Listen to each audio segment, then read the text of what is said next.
Le workshop 2018 de l'IAUR porte pour cette 6e édition sur le devenir des terres excavées.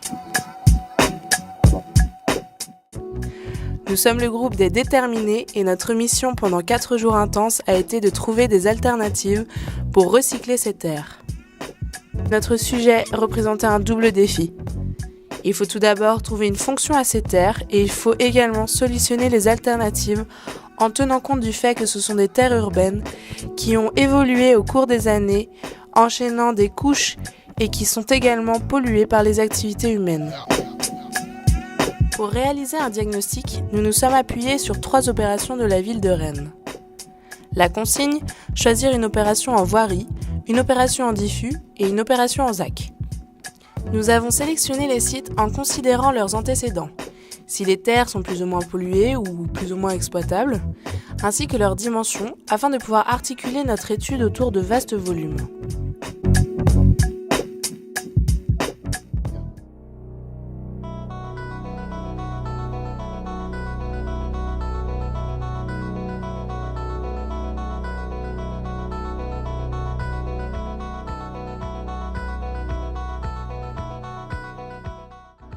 La ZAC de la Courouze est un quartier de 140 hectares situé au sud-ouest de Rennes, entre la rocade rennaise et le boulevard de Clenay. Les terres excavées sur le territoire de la Courouze sont pour la majeure partie réutilisées sur le site même. L'objectif est de faire sortir aucune terre du site en tant que déchet. La problématique des terres excavées et de leur utilisation est importante sur cette ZAC car de nombreux sites sont pollués. Le principal souci lié à cela est le surcoût lié à la dépollution des sols. En effet, celle-ci est perçue comme une contrainte plus qu'un investissement. La gestion de cette terre polluée et sa réutilisation est fondamentale pour l'équilibre budgétaire de la ZAC. Ainsi, la création de merlons plutôt que la sortie du site de ces terres est très économe. Les économies peuvent atteindre quelques centaines de milliers voire millions d'euros. Ainsi, la problématique des terres excavées au sein de la ZAC de la Courouze est majeure et très bien prise en compte. La réutilisation de celle-ci est optimisée par la gestion dans le temps des masses de terre et pose quelques problèmes et nécessite de la place. La majorité des sols y sont plus ou moins pollués et possèdent les principales familles de polluants. Les terres polluées ont été utilisées dans des merlons paysagers, l'un de 14 mm3, un de 10 mm3 ainsi qu'un dernier en cours d'élaboration.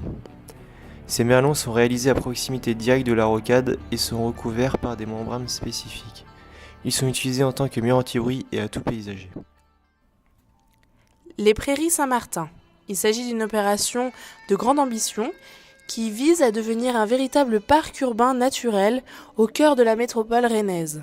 Composé de plusieurs prairies et de zones humides, cet aménagement va s'inscrire dans une grande diagonale verte, courant les quartiers de Maurepas et Pattonnes jusqu'aux étangs d'Apigné, en passant par le canal Saint-Martin et les rives de la Vilaine en centre-ville.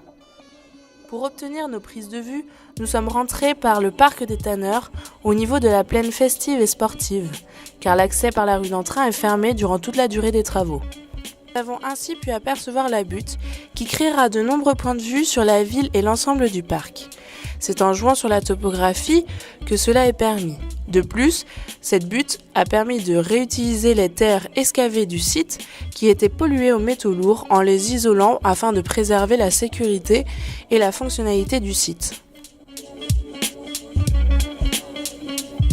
En revanche, nous n'avons pas pu observer les reconstitutions de zones humides ni les travaux liés aux futurs équipements et aux voiries. Les terres sont issues d'anciens sites d'activité, de vidange illégale d'huile et d'hydrocarbures et de décharges sauvages.